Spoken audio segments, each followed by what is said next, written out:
여러분, 노동인구가 많이 줄어든다. 이게 실제입니다. 향후 20년간 노동인구 감소율은 여러분 마이너스 22%가 되지 않겠느냐 이렇게 예측합니다. 향후 20년간 22%가 줄어든다는 것은 여러분 이거는 우리 경제가 어마어마하게 쪼그라들 수도 있다는 이야기예요. 어마어마하게. 이게 여러분 통계청에서 조사한 건데요. 2020년에 2765만 3563명이 2040년이 되면요. 2162만 1983명으로 22%가 떨어진다는 이야기입니다. 야, 어떻게 생각하면 여러분 이거는요 굉장히 충격적이에요. 지금 5년 단위로 보면 말입니다. 2765만 3563명이 2661만 1234명까지 떨어지죠. 뭐 쉽게 말하면 거의 100만 명가량이 줄어든다는 거예요. 100만 명가량. 그러면 100만 명씩 계속 5년 단위로 10년 단위로 줄어들면 그만큼 대한민국의 노동인구는 줄어든다는 이야기잖아요. 그러니까 이게 정년 연장에 대한 이야기가 나오는 겁니다. 지금 정년은 만 60세입니다. 만 60세. 그러면서 말입니다. 이게 만 65세로 올려야 된다. 이것은 아마 문재인 정부 때도 이미 나왔던 이야기예요. 이게 정년을 만 65세로 연장하지 않으면 그만큼 말입니다. 노동인구가 줄어드는 것은 당연하고요. 또 이 노인 빈곤율도 굉장히 커진다 이렇게 이야기하거든요. 그래서 만 65세로 연장을 해서 노동인구도 늘리고 또 노인 빈곤율도 줄이자 하는 게 문재인 정부에서도 검토가 됐고요. 윤석열 정부 인수위에서도 검토가 됐습니다. 그 내용이 이렇게 되어 있습니다. 아마 생산 연령 인구 15세에서 64세까지 변화가 되면 지금까지도 지금 계속 떨어지고 있는 실정이거든요. 2020년에 3,737만 9천 명이 쭉 빠집니다. 쭉 빠져서요. 2040년 되면 2,001만 명이 떨어진다. 그래서 1,736만 8천 명이 생산 연령 인구가 되지 않겠느냐 이렇게까지 예상하고 있으니까 이거 심각한 거죠. 진짜 심각합니다. 게다가 말입니다. 이게 그래서 정년을 연장해야 된다는 이런 얘기가 계속 나오는 겁니다. 아마 정년 연장은 예상보다 빨리 될 겁니다. 반발도 있겠죠. 정년 연장을 하게 되면 청년 취업이 굉장히 문제가 될 수가 있습니다.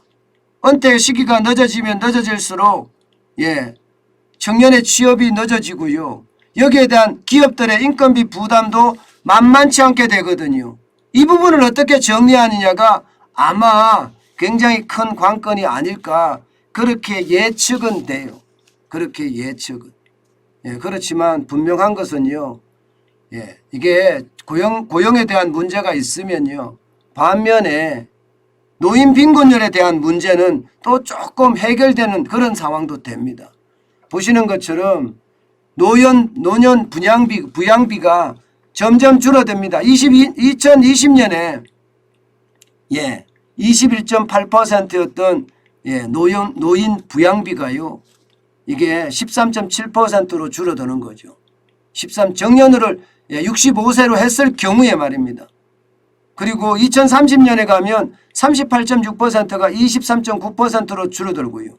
2070년에 가면 100.6%가 74.4%로 많이 줄어드는 것도 사실입니다.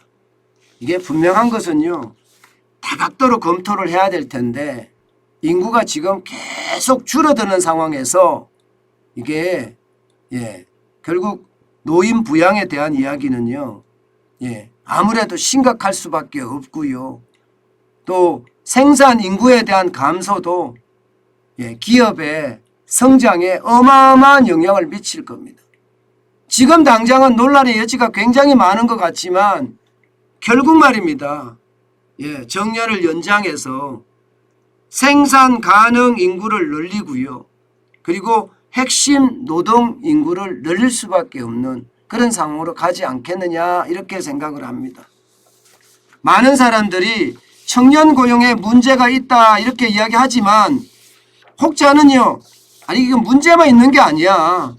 이게 예, 고령층과 청년층이 일자리를 두고 경쟁하는 경우도 있겠지만 반대로 예, 이 두 청년층과 고령층 계층이 대체 관계가 아니라 보완 관계를 유지할 수도 있다는 거예요. 대체 관계는 누구 하나가 빠지면 그 자리를 들어가는 거고요. 보완 관계는 함께 공존해서 가는 겁니다. 문제는 이제 임금 피크제에 대한 문제가 많이 생기기 시작하는데 아마도 정년이 65세로 연장이 되면 예, 여러 가지로 지금은 기업도 반대해요. 사실은요. 청년도 반대하고 있고 청년은 청년 고용에 문제가 있으니까 반대하고요. 기업 입장에서는요. 비용이 늘어나니까 반대를 하는데 이게 결국은요. 노동인구가 줄어들고 생산 가능 연령인구가 줄어들면 어쩔 수 없이 예, 찬성으로 돌아설 수밖에 없다.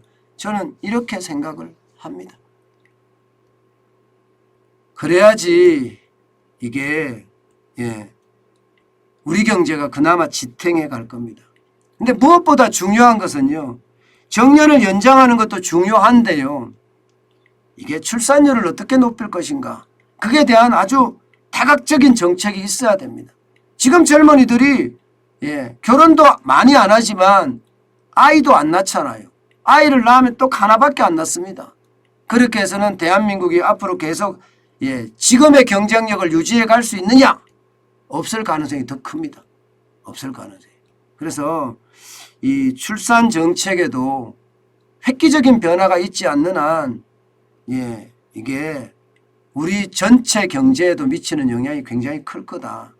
아마 윤석열 정부도 예, 다른 정부처럼 한다면 아마 출산 정책이 실패할 겁니다. 이것도 아마 획기적인 방법을 찾아내야 됩니다. 기본적으로는요. 육아에 대한 부담을 줄여야 되고요. 예, 경력 단절에 대한 부담을 줄여주는 것 이게 가장 핵심이 아닌가 예, 저는 그렇게 생각을 해봅니다.